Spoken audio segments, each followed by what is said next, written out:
दिल्ली के ठग नटवर लाल ने अब मनीष सिसोदिया को निपटाने का एक बेहतरीन प्लान बनाया। ऐसा कोई सगा नहीं जिसे केजरी ने ठगा नहीं। अवध ओझा को लाकर केजरी किस तरीके से एक तीर से दो निशाने करना चाहते हैं और अवध ओझा को लाने के पीछे का केजरी का मकसद क्या है, अंदर की इनसाइड स्टोरी वीडियो अंत तक देखिए। नमस्कार, मैं कुमार श्रीकांत आपका स्वागत कर रहा हूं और आज बात अरविंद केजरीवाल ने मनीष सिसोदिया को निपटा दिया। देखिए, अरविंद केजरीवाल का एक स्लोगन है या फिर कहा जाए कि उनका जीवन का एक ध्येय है कि ऐसा कोई सगा नहीं जिसको मैंने ठगा नहीं और कोई ऐसा व्यक्ति नहीं जिसका राजनीतिक फायदा उठाकर अरविंद केजरीवाल ने समय समय पर डस्टबिन में डंप कर दिया हो। आपको पता है किस तरीके से तमाम बहुत बड़े वकीलों को, अन्ना हजारे को, किरण बेदी को, बाबा रामदेव को और आप सोचिए ऐसे राजनीतिक कार्यकर्ताओं को यूज एंड थ्रो, जिसमें स्वाति मालीवाल भी है। ये अरविंद केजरीवाल ने लगातार किया, बड़े पैमाने पर किया और मुझे इस बात को कहने में कोई दो हर्ज नहीं कि Arvind Kejriwal use and throw वाली रणनीति पर चलते हैं। अब मनीष सिसोदिया को निपटाने के लिए वो अवध ओझा को लेकर आए और उसके पीछे का रीजन क्या है, इसको समझते हैं। वीडियो को अंत तक देखिए, लाइक शेयर, चैनल को सब्सक्राइब कीजिए। नीचे चलते हुए नंबर पर आप हमें सपोर्ट सहयोग कर सकते हैं और सबसे महत्वपूर्ण ये है कि आप हमें अलग अलग प्लेटफॉर्म पे फॉलो भी कर सकते हैं। और एक और दिक्कत है कि मेरे साथ ट्विटर किसी ने हैक कर लिया, ट्विटर अकाउंट हैक कर लिया। खैर बहरहाल उस पर मैं लगातार काम कर रहा हूं। अब इस मुद्दे को समझते हैं। दरअसल मुद्दा कुछ यूं है कि मनीष सिसोदिया लगातार तिहाड़ी थे, बार बार तिहाड़ जेल जा रहे थे। मनीष सिसोदिया एक ऐसा मंत्री और हैंडसम सिसोदिया एक ऐसे मंत्री सीधे तौर पर जो फाइनेंस भी देख रहे थे एक समय पर, जो एक समय पर शिक्षा मंत्री भी थे और उन्होंने कहा जाता है कि दिल्ली की शिक्षा प्रणाली को बदल दिया। वो बात अलग है कि ये कोरी गप है और झूठ है, बकवास है, क्योंकि तमाम आरटीआई से खुलासा हुआ कि पिछले 8-10 सालों में शिक्षा पर कुछ खास काम नहीं किया, केवल स्कूलों का रिनोवेशन करवाया है और स्विमिंग पूल साफ करवाने का काम मनीष सिसोदिया ने कहा। लेकिन करोड़ों और अरबों रुपए खर्च करके उसका एडवर्टीजमेंट किया गया और इस बात का सीधा सबूत हाईकोर्ट में एमसीडी और दिल्ली सरकार के स्कूलों को लेकर जो जिरह चल रही थी और जिस पर एक दयनीय स्थिति दिल्ली के तमाम स्कूलों की निकल कर आई। बहरहाल दरअसल मनीष सिसोदिया को अरविंद केजरीवाल ने इस्तेमाल किया।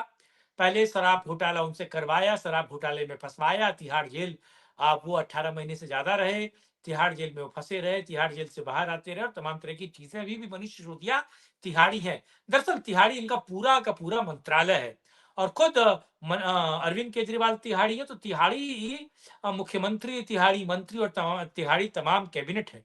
इस बीच आप सोचिए, शिक्षा का मंत्रालय उन्होंने दिया आतिशी मारलोना को और आतिशी ने भी शिक्षा पर कुछ खास काम नहीं किया।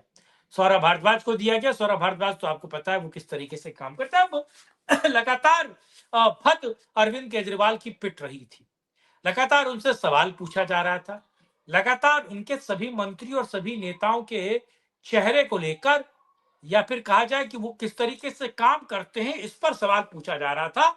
इसको लेकर आम आदमी पार्टी भी शंका में थी, सुशंकित थी और आम आदमी पार्टी की छवि लगातार बर्बाद थी।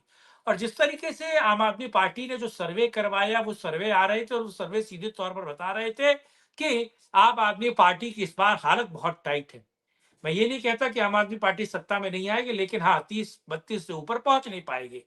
जोड़ तोड़ करना पड़ेगा कांग्रेस के साथ। अभी का हालांकि जो सर्वे है, तो अरविंद केजरीवाल को लगा साहब कि मनीष सिसोदिया की एक्सपायरी डेट भी निकल चुकी है, मनीष सिसोदिया को हमने मल्टीपल यूज भी कर लिया है और मनीष सिसोदिया क्योंकि तिहाड़ी है और लगातार पहाड़ पड़पड़गंज से पिछली बार हारते हारते वो जीत, आप ये सोचिए कि हारते हारते वो जीत गए और बहुत बहुत मामूली तरीके से वो जीते। अब उनको पता है कि मनीष सिसोदिया की वो छवि नहीं रही, ना वो शिक्षा मंत्री के तौर पर, और तिहाड़ी हो गए हैं और लेकर केस में लगातार फंसे हुए हैं और अलग अलग मामले मनीष सिसोदिया पे चल ही रहे हैं। तो अब शिक्षा में क्रांति की बात की जाए, शिक्षा में एक ऐसे व्यक्ति को लेकर लेकर आया जाए जो आम आदमी पार्टी का फेस बने। अब इसमें आते हैं साहब आपके ये बड़बोले अवध ओझा। अब अवध ओझा का सीन ये है कि अवध ओझा कभी बीजेपी से टिकट मांग रहे थे प्रयागराज के लिए, फिर उन्होंने कांग्रेस से रायबरेली के लिए मांगा, कभी अमेठी के लिए मांगा, बीएसपी से टिकट की याचना कर रहे थे। और ऐसे आप सोचिए, माँ साहब होते हैं, यूपीएससी की परीक्षा देते हैं तमाम, उन्होंने कहीं काम धाम का नहीं किया। वो यूपीएससी निकाल के कहीं आईएएस बीसीएस रहे हो तो बात करें, 2-4 साल उन्होंने कहीं काम धाम किया हो सिविल सर्वेंट के तौर पर तो वो बात करें। तो ऐसा कुछ तो हुआ नहीं, लेकिन वो बड़बोले हैं। वो लगातार चैनलों को पैसा खिलाकर, लगातार यूट्यूब चैनलों पर पैसा छोक कर और बड़े पैमाने पर वो सोशल मीडिया पर जो रील्स होती हैं इंस्टाग्राम, फेसबुक और यूट्यूब की, उसके उसके सहारे वो बड़े हुए हैं। और आप खुद देखिए कि इंस्टाग्राम और फेसबुक पे जो उनकी रील्स हैं, उसमें वो ज्ञान की बात नहीं करते हैं। वो बात करते हैं मार दिया, तोड़ दिया, फाड़ दिया, ऐसा राजनेता, वो राजनेता, ऐसा होना चाहिए, वैसा। मतलब पढ़ाई छोड़कर सब पर बात करेंगे, पढ़ाई पर बात नहीं करेंगे। और उनके क्लास के बच्चे भी बताते हैं कि साहब, वो अध्यापक के तौर पर कभी सेक्स पे बात करेंगे, कभी नेतागिरी पे बात करेंगे, कभी राजनीति पे, कभी दबंगई पे बात करेंगे, कभी कट्टे पे बात करेंगे, बंदूक पर, असलहे पे, शराब पर, हर मुद्दे पर बात करेंगे, पर वो इतिहास पे बात नहीं करेंगे। 5 में से 4 टॉपिक उल्टा-सीधा पढ़ेंगे और एक टॉपिक पे वो इतिहास पर बात कर लेंगे। लेकिन फैन फॉलोइंग बढ़ी है क्योंकि सोशल मीडिया पे ऐसे खोखले और नकारे लोगों की भरमार है, जिनको सोशल मीडिया रातों-रात स्टार बना देता है। और इसमें विकास दिव्य कीर्ति भी आती है। लेकिन बात अभी अवध ओझा की है। अवध ओझा के साथ डीलिंग फाइल हुई। अवध ओझा ने कह दिया कि साहब, मैं आपके साथ आ रहा हूँ, लेकिन मैं पैसा भी लगा सकता हूँ, कोई दिक्कत नहीं। लेकिन अगर पार्टी जीतती है तो मुझे 2 मंत्रालय चाहिए।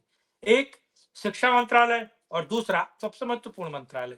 वो चाहते हैं कि दिल्ली सरकार में वो शिक्षा के साथ-साथ जो मंत्रियों को लेकर काम है, यानी कि एमसीडी का जो संबंधित विभाग है और पैसे को लेकर जो फाइनेंस का काम है, वो चाहते हैं अवध ओझा संभाले। लेकिन अरविंद केजरीवाल किन शर्तों पर लेकर आए हैं, किन शर्तों पर लेकर नहीं आए, ये सोशल मीडिया बता रहा है मुझे। उससे ही चीजें मैंने निकाल के मैं आपको बता रहा हूँ। लेकिन आप ये सोचिए कि अरविंद केजरीवाल ले तो आए अवध ओझा को, क्योंकि उनको मनीष सिसोदिया को निपटाना है। लेकिन क्या मनीष सिसोदिया इतनी आसानी से निपट जाएंगे?